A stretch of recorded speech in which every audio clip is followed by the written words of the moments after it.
Music Online UK.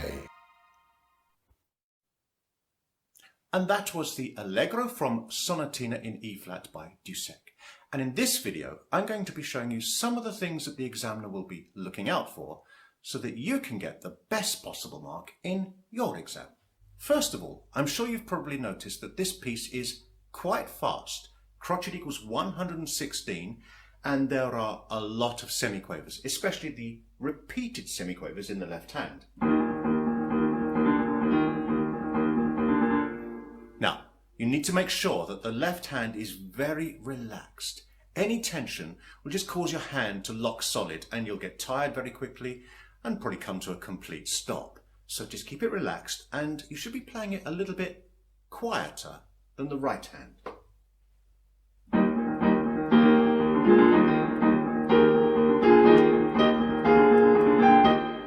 Etc. Now, then we come on to bar 5, and here I want you to notice the lengths of the crotchets. Make sure that the crotchet holds for its full length. Now I'm going to play this a little bit slower. Notice how that bottom E flat there stayed on until the end of the first beat. Hold, off, and as you carry on, hold, off, etc. Now that pattern comes a lot of times in this piece, so you need to make sure that you hold it for its full length. You might be tempted to just play it short, but that would be incorrect. It should be long.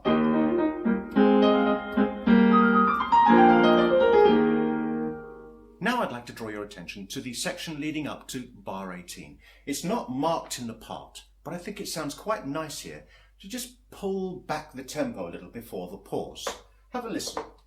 I'm going to play to you from bar 15.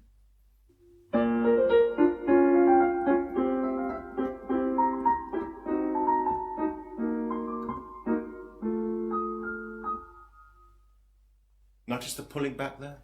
And then we come on to the fortissimo section after this pause. Now I'd like you to notice here, especially in bar 20, how I separate the right hand quavers but keep the left hand quavers legato.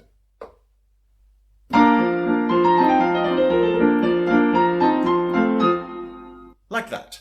Notice how the right hand was separated on these quavers in bar 20. And then there is a subito piano in bar 21. Now, because of the resonance of a piano, especially an acoustic piano, not an electric one, you will find that some of that resonance of the fortissimo section will be still heard in bar 21 when you go subito piano. Now, for this reason, I have tried to put a little tiny breath between bar 20 and 21.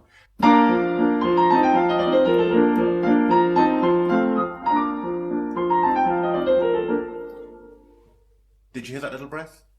Okay, and then I'd like to look at bar 25. Now, in bar 25 you have this RF, which stands for rinforzando. And rinforzando means to put a little bit of extra weight on that particular chord. And I have found that a good way of doing that is to just lift your hand slightly higher than normal. So for the second beat, it comes out louder if you just lift your hand slightly higher. Have a listen.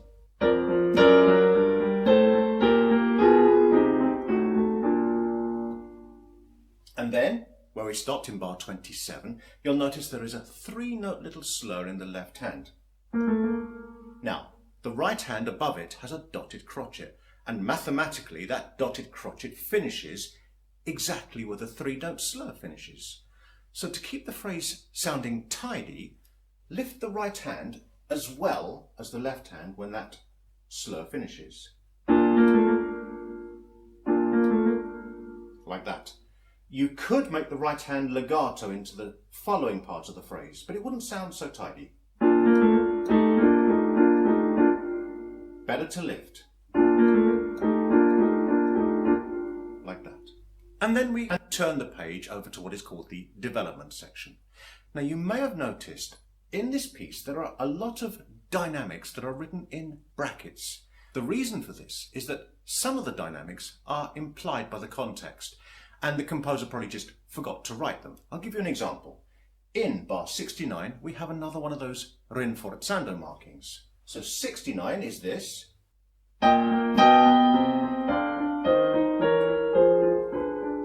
And earlier we were just talking about bar 25 where there is also the same shape of phrase, just in a different key.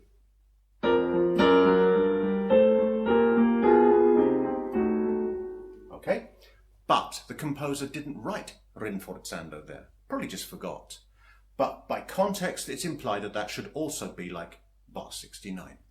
Now, in this new development section, in bar 40, one of the bracketed dynamics is a crescendo, and this one I'm not totally in agreement with.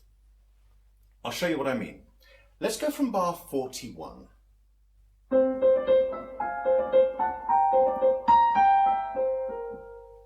Did you notice that little decrescendo down from mezzo forte? Now, if I play you from bar 39, we have a very similar shaped phrase.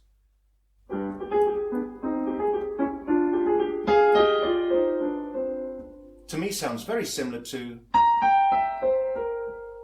and for that reason I have decided to use a similar dynamic.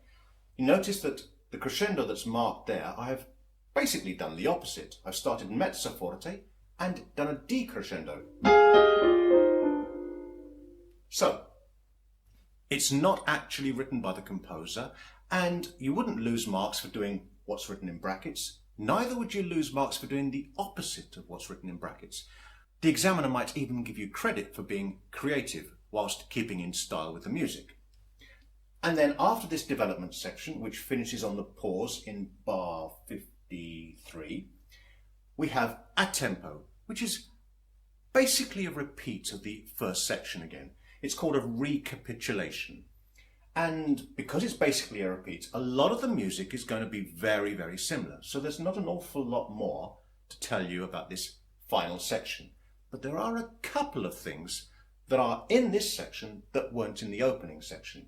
For example, bar 63, we have some minims in the upper part of the left hand.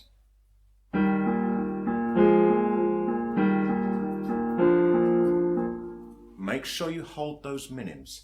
It might be very easy to just play them short.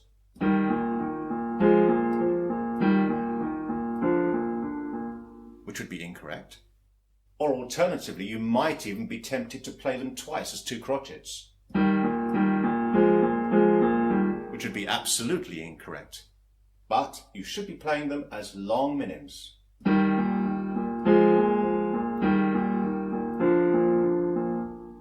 And then, one other thing that is not in the exposition in the opening section is found in bar 73. Now, the last two notes of bar 73 are demi-semiquavers, and it might be quite easy to miss this and think they are just semiquavers.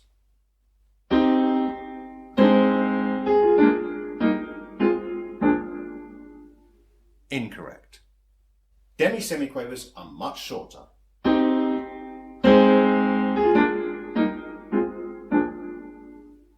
Did you hear the difference? So, there are a few hints and tips to help you get the best possible mark in your exam. Thanks for watching.